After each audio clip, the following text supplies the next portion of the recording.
A Casa do Dragão, temporada 2, episódio de número 8. O último episódio dessa temporada que amarra várias pontas, deixa muitas outras aí para uma terceira temporada começar assim, tinindo, começar com tudo. Inclusive, os dois últimos episódios que foram transferidos dessa temporada para a próxima temporada, aqui fica bem à mostra, né? Porque que eles fizeram aí essa escolha. Para a próxima já começar absolutamente correndo. Mas antes de continuar a falar sobre o episódio em si, deixa eu te falar que aqui na descrição tem links para outros tipos de conteúdos sobre esse mesmo episódio, sobre esse mesmo assunto. Só que assim, um conteúdo é sobre o universo, né, mostrando tudo isso aqui em detalhes, e o outro é uma análise um pouco mais técnica, que é o raio-x. Te convido também a dar uma olhada no financiamento coletivo do meu segundo livro sobre a Casa do Dragão, um livro sobre essa temporada inteira com textos extras para além dos que eu tô fazendo aqui nos vídeos. É só clicar no link que tem aqui na descrição que tá tudo muito explicado. E já que você foi na descrição, aproveite e se inscreve no canal e também deixa o seu like no vídeo. Agradeço demais a sua atenção e vamos lá ao episódio da vez.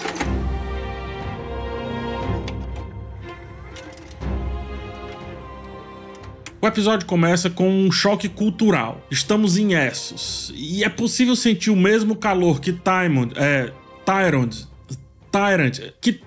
vem sentindo ao longo da sua estadia por lá. Ele sua como se estivesse na boca de um dragão. E de fato tá, já que está fazendo os desejos do príncipe regente a qualquer custo, literalmente a qualquer custo. E além disso vai inclusive para o local mais baixo que um nobre pode visitar, a lama. Tyland, filho da família que cavuca a terra atrás de ouro, tem um brilho apagado por outro modo de ver o mundo, como aquele vivido pela triarquia e por Lohar. Acontece que a ganância faz qualquer sujeito passar por cima de tudo, inclusive de si mesmo, inclusive do próprio caráter e, nesse caso, do próprio modo de vida. Essos era, para Game of Thrones, um certo respiro para o modo tradicional de se fazer política. Essos não tem o falso pudor apresentado em Westeros, e mais precisamente ali nas Terras da Coroa. O que Westeros faz nas escondidas, Essos trata como cultura, como modo de vida. Veja Alicent, que se esconde com aquele que ama porque não pode ser tomada, uma vez que o seu grande amor é um juramentado, né? Ele segue ali um código de conduta que no íntimo não segue muito bem. Em Essos, pelo contrário, tomar o corpo, seja de quem for, é o caminho muitas vezes. Que tipo de homem você é? Pergunta Lohar para Tyland. Ou seja, não importa o charmoso manto que faz Tyland parecer um nobre Westeros. Importa o que, enquanto corpo, ele tem a oferecer. Despir-se do manto, despir-se da sua nobreza ao chafurdar na lama é o que faz ele ser aceito por lá. Porque o que vale em Westeros vale muito pouco em Essos, mas o vice-versa nesse caso não se aplica. O que vale em Essos vale mais ainda em Westeros. Os cabelos pintados lá dos Essoses, né? É assim que se chama? Do povo de Essos, vão além de um traço de cultura e sociedade. São um carimbo para lembrar constantemente a audiência que, ainda que estejamos no mesmo mundo ali do George Martin, não estamos vendo esse mundo sob a mesma ótica. Pena que Tyrant resolveu tudo num episódio só. Se Daemon passou a temporada inteira numa longa jornada em Harrenhal, seria interessantíssimo descansar ou se cansar de vez em quando em Essos ao longo dessa temporada. Seria interessantíssimo.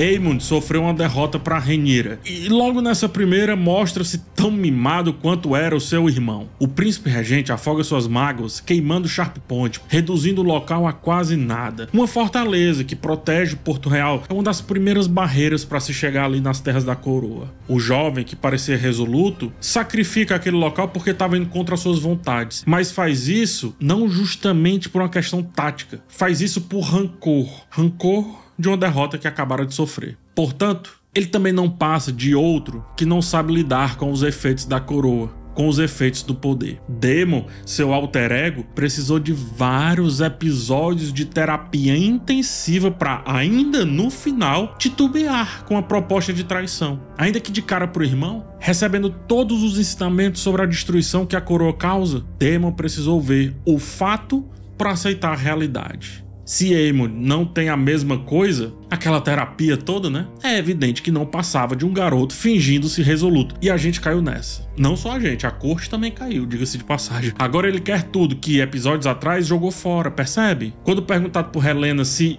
valeu a pena tudo que fez, alguns episódios atrás, acho que lá no 5º episódio, o príncipe regente não respondeu, deu de ombros. abraçava o trono com os olhos e se deliciava com o poder que havia conquistado naquele minuto. Agora, vendo o poder escorrer pelos dedos, é ele quem cobra enfaticamente uma resposta da irmã que havia rechaçado antes e mais uma vez ignora também a sua mãe. O orgulho dele é tão grande que sequer percebe como Alicent pode ser um caminho, ou poderia ser um caminho, para o que ele deseja, que é ter a irmã lutando ao seu lado. Assim como Daemon tentou se isolar e sozinho ser o herói da própria jornada e não conseguiu, Aemond também seguiu o mesmo caminho. Ambos deram com os burros na água, cada um a seu jeito. Na segunda tentativa que vai falar com a irmã, muda o tom de voz. Não adianta, não é a voz que define maturidade e também, como visto, também não é uma atitude isolada ou outra, é um contexto geral. O próprio Jace também não se mostra maduro e cada vez menos. Mas voltando aqui, fora esse lance, né? A jornada da rainha, no caso a sua irmã, agora é outra. Suas visões, junto com tudo que aconteceu, a tornaram fria. Principalmente quando aceita essas visões a ponto de até interferir na história real, no que está acontecendo. Sabendo, assim como disse para Daemon, sabendo qual é o seu lugar. Pelo menos por agora, seu lugar não é do lado de Aemond, que deixou muito bem claro. Foi feito para ser sozinho e, portanto, para ficar sozinho. Parece a mesma coisa, mas é um pouco diferente. Ele mesmo se colocou nessa posição. Repito, veja o que ele fez com Criston Cole, que o ajudou e mesmo assim ele, afastou o cara. Criston Cole viu os dragões e passou o resto da temporada limpando espada, né? Como quem tenta achar resultado para algo que antes era a única coisa que lhe gerava alguma resolução, alguma coisa. O diacho dessa espada, o diacho dessa arma. Mas não tem tanta serventia. Ele nem treme quando o irmão de Alicent o ameaça. Larys e Aegon confabulam sobre fugir, sobre largar tudo. Porque Aemond não só botou fogo no parquinho aí pra esses 3 personagens, digamos assim, como tornou impossível que seus comparsas voltassem a brincar de alguma maneira nesse parquinho. A única pessoa que não consegue abrir mão dele foi talvez a primeira pessoa que ele abriu mão e que ele não volta atrás por nada. A sua mãe, Alicent, que ainda insiste no filho quando vai conversar com Rhaenyra e não o entrega tão facilmente. Aemond é o resultado perfeito do egoísmo. O mesmo egoísmo que conquista lugares inimagináveis ao ser transformado em garra e perseverança é aquele que faz a pessoa, no auge das suas conquistas, olhar para os lados e não ver com quem comemorar. Da forma como escolheu lutar, qualquer vitória de Aemond acaba sendo também uma derrota, que não para ele, mas também para vários ao seu redor. Aemond é a personificação da terra arrasada. Ele mesmo se arrasou.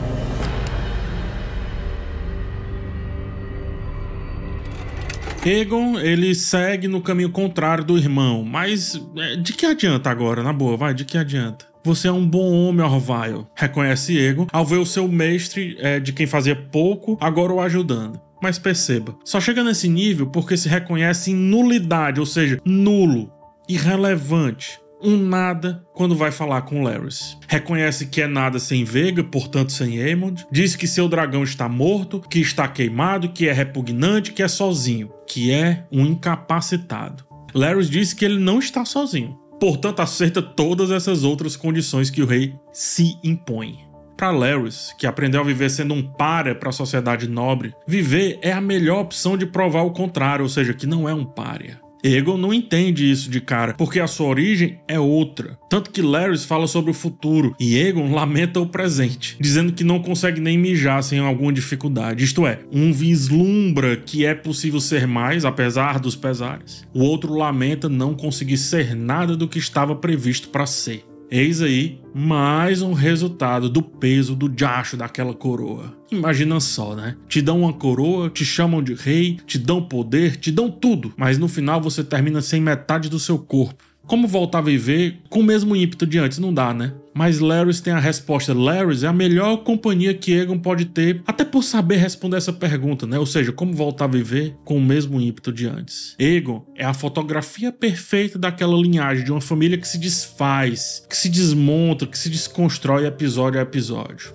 Vilões que nem conseguiram ser vilões de fato, terminaram como coitados. Se Rhaenyra termina a temporada gigante, em partes, é porque seus inimigos se apequenaram sozinhos, se apequenaram para si mesmos. Aegon o vitorioso, Aegon o pacificador, Aegon o reconstrutor. Desesperado, Larys tenta salvar sua apólice de seguro de vida e aparentemente consegue. O olho do jovem cresce a cada alcunha e termina se chamando de Aegon, o deleite do reino. Isso acontece porque uma vez com o poder, a vida tá fadada a servir a ele. Nem todo mundo é Alicent, que só quer tomar banho em paz num lago, de uma floresta qualquer. As pessoas estão mais pra Ulf, que põe os pés em cima da mesa e agora se delicia com tudo que acabou de ganhar. Hugh, que ainda lida bem com tudo, porque tem mais alguns objetivos na vida, é bem diferente de um Ulf que esbanja, como quem compra joias e tenta usar todas ao mesmo tempo. Acaba deixando o pescoço tão pesado que mal consegue olhar pra frente, só pra onde pisa e olhe lá, porque quem não é, precisa se mostrar o tempo todo.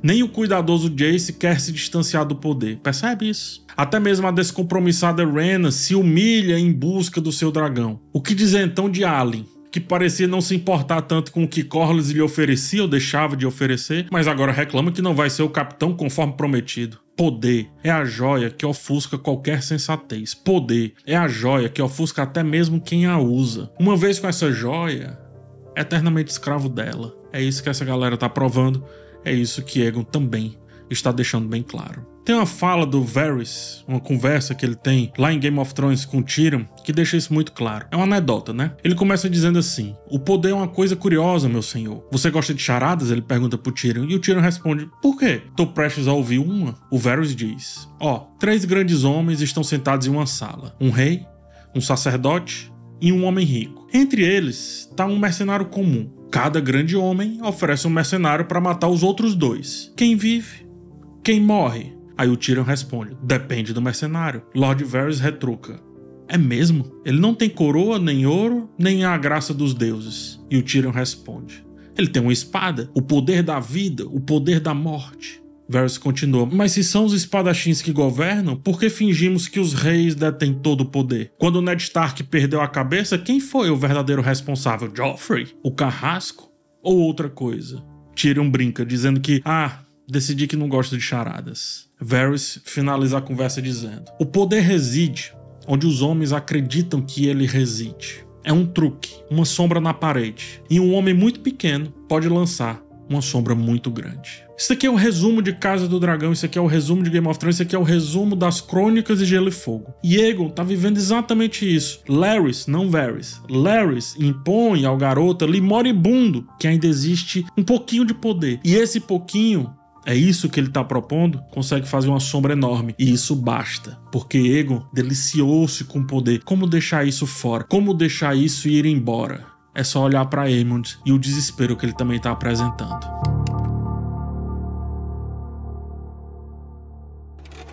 Isso aqui não passa de uma história. E você é apenas uma parte dela, diz Helena para um Daemon que tinha acabado de ver Daenerys e seus 3 dragões, bem como Rhaenyra com a coroa no trono. Por maior que sejamos, por maior que nos achemos, melhor dizendo, nossas ações não passam de fragmentos de uma narrativa tão grande que é sortudo aquele que não cai no esquecimento, que não termina sendo apenas uma lápide fria e nada mais, encravada num chão que ninguém quer plantar. Daemon se vê como transição para 2 mulheres no poder. Se vê como um nada na luta do fluxo implacável do tempo, do inverno que chega, do verdadeiro mal contra o qual lutar. E que definitivamente não é a batalha, a guerra entre família, como está acontecendo agora. Reconhecer nossa pequenez frente à eternidade é talvez a coisa mais importante para a verdadeira liberdade. Mas ao menos o plano final da série mostra isso, né? Com Alicent olhando para essa vastidão e ela sendo só um pedacinho naquilo tudo.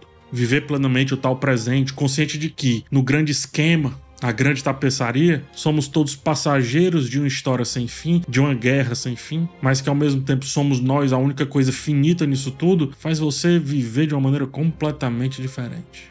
Daemon finalmente entendeu, né? Ele estava pronto antes de ter essa visão, mas ele custava aceitar também, porque a teimosia cega tanto quanto o poder. Quando Aelys o chama para mais um devaneio, ele não caçou daquilo, o que faz ela ter plena certeza de que agora sim ele conseguiria entender o que estava acontecendo ali de verdade, não naquele presente, mas no futuro, em um futuro próximo e também um futuro distante. Daemon provou da tentação, que foi a proposta recebida, quase cai a tentação, mas venceu. É até bíblico, se a gente pensar bem. Harrenhal prendeu Daemon no único lugar possível de prendê-lo, nele mesmo. A única pessoa que pode vencer o Daemon é ele, porque pode fugir de todo mundo, de Rhaenyra, enfim, de todo mundo, do irmão, quer que seja. Mas dele não dá pra fugir. Antes, ao conversar com o enviado de Rhaenyra, né, ele fez pouco das vozes que o companheiro escutava ali em Harrenhal. Harrenhal dobrou o ego dele, o transformou em um resultado perfeito de todos os seus traumas. Traumas que antes o faziam imperfeito e agora fazem dele perfeito para aquilo tudo que tá acontecendo. Quando o Rhaenyra o encontra e ele diz que o inverno está chegando depois de ter assistido Game of Thrones ali na Árvore Coração, ela diz que Daemon tá falando igual o pai dela. Ou seja, Rhaenyra anuncia o que seu marido via com dificuldade. Harrenhal o aproximou do que ele tanto se afastou. O aproximou, por exemplo, de ser Viserys, já que em vida não conseguiu se dar bem com o irmão. Então agora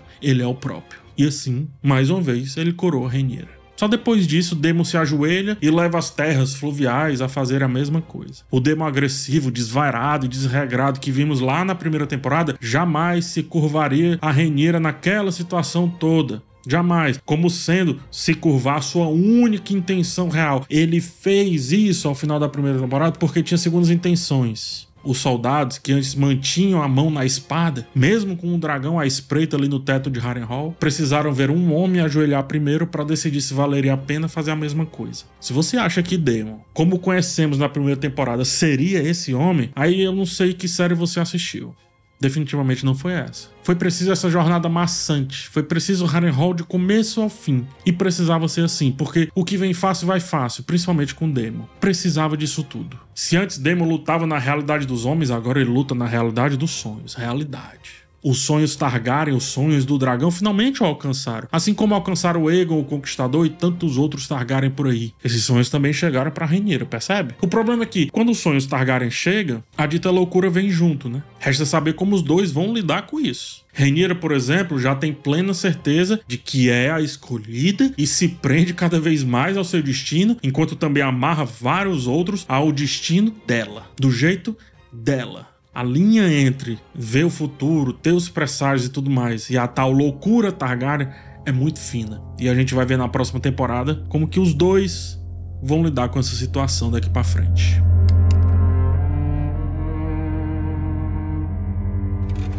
Aconselhada por Corlys, a rainha agora está disposta a colocar todos os seus dragões para jogo e, como disse o Criston Cole, quando os dragões dançam, os humanos se tornam descartáveis. Corlys vê o mundo como o mar, lê o céu através das gaivotas, sabe as horas da maré, sabe a hora de ir, sabe a hora de voltar. E ele está propondo que Rhaenyra seja uma onda gigante, daquelas que destroem tudo muito rapidamente. É um pensamento válido, eu reconheço. O problema é que algumas ações, quando realizadas, não tem mais volta. Nem que se queira, não dá pra voltar. E isso reflete diretamente na conversa de Rhaenyra com Alicent. Alicent, repetindo o gesto da ex-amiga de episódios atrás, propõe uma trégua. Rhaenyra, inquieta, usa o sarcasmo para mascarar o seu espanto com a situação. A rainha de Dragonstone fez sacrifícios demais para conseguir voltar atrás muito facilmente por agora. Colocou sua relação com o filho em risco por conta da semeadura, perdeu Rhaenys, perdeu seu filho Luke, cuja morte ainda pesa em suas ações, como ela deixa bem claro aqui na conversa com a ex-amiga, e por aí vai. Rhaenyra abdicou de muitas coisas e tornou-se uma onda gigante. E assim sendo, não tem mais retorno. Alicent propõe que elas saiam daquela situação juntas, que fujam, que façam isso sem se destruírem mais do que já foram destruídas. No episódio 7, a gente viu a rainha viúva finalmente conseguindo se lavar da sujeira da corte. Antes ela tomava banho, se esfregava desesperadamente como quem não consegue se livrar daquela imundície. E no episódio anterior ela aprendeu que precisava sair de dentro do lixo para se purificar verdadeiramente. Em outra conversa com o irmão, questionava como seria se ele que tivesse ido para Porto Real e ela tivesse ficado em Vila Velha. Não por preocupação com o destino dele, mas eu entendo como uma preocupação para o seu próprio destino. A Alicent talvez nunca tenha vivido um terço da liberdade que agora tenta alcançar. Ela quer se afastar da sujeira daquele mundo, quer nadar livremente, não apenas por nadar, mas por estar realmente livre das amarras que o poder propõe. Sem precisar encarar o mundo de frente, sem precisar ficar sempre olhando de ombros, apenas descansar da obrigação de usar as cores que definiram a guerra, Alice agora tenta quase que o imponderável. Falou no começo que não havia mais retorno, mas provou que podia ter. Por que não? Alicent é a resposta que Rhaenyra precisa por agora. Ela precisa. Só que não é a resposta que ela procura. No outro tempo, Rhaenyra era punida por tentar burlar seu destino. Quando descia ali para a Baixada das Pulgas para se divertir, como resultado recebeu ali um chá de lua que teve que tomar e recebeu também uma missão de reconquistar a confiança do seu pai. Rhaenyra aprendeu para o bem e para o mal. Portanto, a audácia de simplesmente fugir com a amiga é impensável, inalcançável. Depois que o mar puxa, nem remar para o lado é a solução. É preciso aceitar o caldo, tentar sobreviver do jeito que der. É nesse ponto que Rhaenyra se encontra, embolada nas amarras do tal destino. Alicent, ao mesmo tempo, está numa posição de desespero agora que, segundo ela, todos em quem confiavam a deixaram para trás. Dos filhos ao amante. Isso provoca ali o deboche de Rhaenyra. Você fez da virtude seu estandarte, diz a rainha, desdenhando da suposta castidade que Alicent usou para atrair a religião para o seu lado ali na sua reivindicação. Mas Rhaenyra sofre um contra-ataque, com Alicent mostrando que as duas se conhecem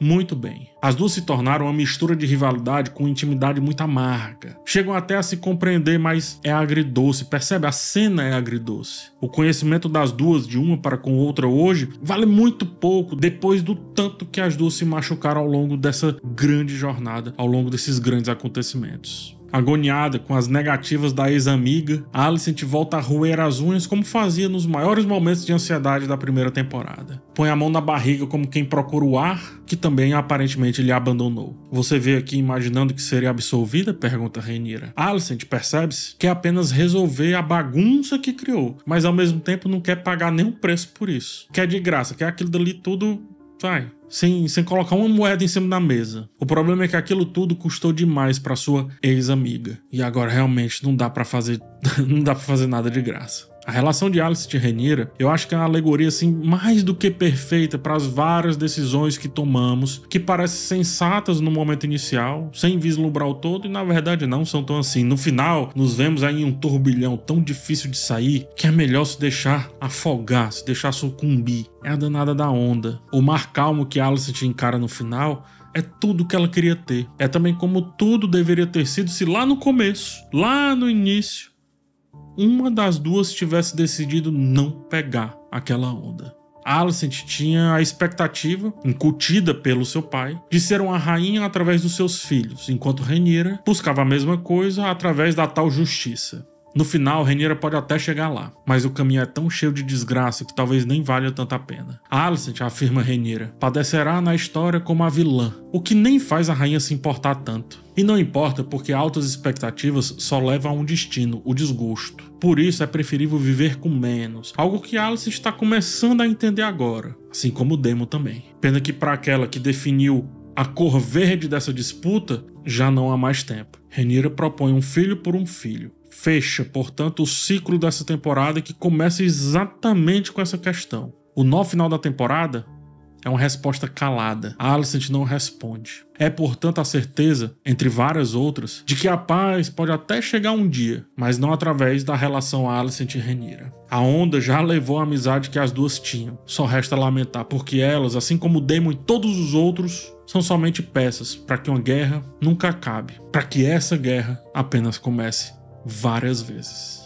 Quero ser eu mesma, com a única ambição de poder andar por onde desejar, de respirar o ar puro e de morrer sem notoriedade, despercebida e de ser livre, diz Alicent para Rhaenyra, que responde. Você fala como se fosse um sonho distante? E é porque a vida, como a tapeçaria que abre cada episódio da série, é tecida por mãos invisíveis e raramente permite que os seus fios sigam uma direção que querem, não, seguem a mão do grande tecelão que poucos sabem quem é. Rhaenyra afirma isso quando diz, meu papel está definido, quer eu queira, quer não. Ele foi traçado por mim há muito tempo. E termina pedindo para a amiga ir. Rhaenyra se coloca como inevitável, quase uma salvadora mística, mas ao mesmo tempo, sem perceber, também se dispõe a ser vilã, mesmo que sua expectativa seja completamente contrário disso. Vozes ecoam na trilha sonora. O tema é épico, como todo destino parece ser no começo da jornada, porém, no fim, é apenas mais uma tragédia, como vem sendo desde Aegon o Conquistador. Heroísmo em Westeros é apenas um banho de fogo e sangue, e é exatamente isso que Rhaenyra tem a enfrentar ao recusar ser uma ninguém com Alicent. Ao negar rasgar a página de um livro da história e viver uma vida que valeria muito mais a pena do que o poder de um reino que se derrota sozinho e leva tudo junto com ele. Desistir jamais. Isso é balela. Os que desistem também são dignos. Desistir é tomar os caminhos que foram negados. Desde que desistir virou um erro, não se faz mais vida com sabor de aleatoriedade, percebe? Desistir é destruir o que o destino tem a oferecer. Rhaenyra não desistiu e por isso a guerra vai continuar.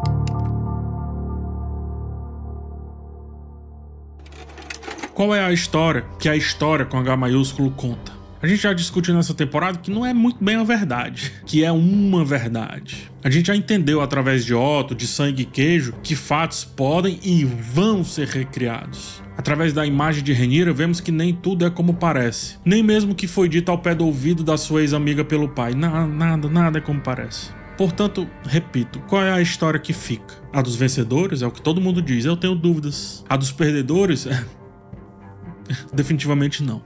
A história é um tapete, e como tal, alguns pisam e outros resolvem pendurar na parede. A história só é história quando pode ser contada, quando não, é um mito. O que vimos ao longo dessa temporada foi a construção de um grande mito, o mito da Dança dos Dragões. Quem pensava que existiam dois lados díspares nessa luta, errou.